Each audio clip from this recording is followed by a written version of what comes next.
దైవ మర్మములు. సహోదరుడు భక్తి సింగ్ గారి అనుభవంలో దేవుడు ఆయనకు బయలుపరిచిన దైవ మర్మములు. డిసెంబర్ 25. మనము దేవుని పిల్లలమని ఆత్మ తానే మన ఆత్మతో కూడా సాక్ష్యమిచ్చుచున్నాడు. రోమా 8:16.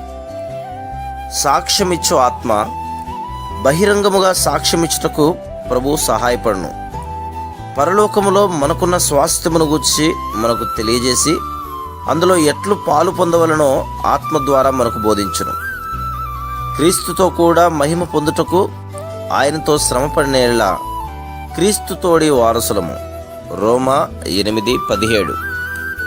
పరలోకములో దేవుడు మనకు ఎంత గొప్ప స్వాస్థ్యమును సిద్ధపరుచున్నాడో ఆ విషయమును మనకు తెలియజేయటే పరిశుద్ధాత్మ కార్యమైనది. ఇతరులతో ఈ అనుభవం పంచుకున్నట్లు పరిశుద్ధాత్మయే సహాయపడును. కనుక మనకు ఇవ్వబడిన ప్రతి తరుణములోనూ మనం ఆయనకు సాక్షులుగా జీవించవలెను. Praise the lord.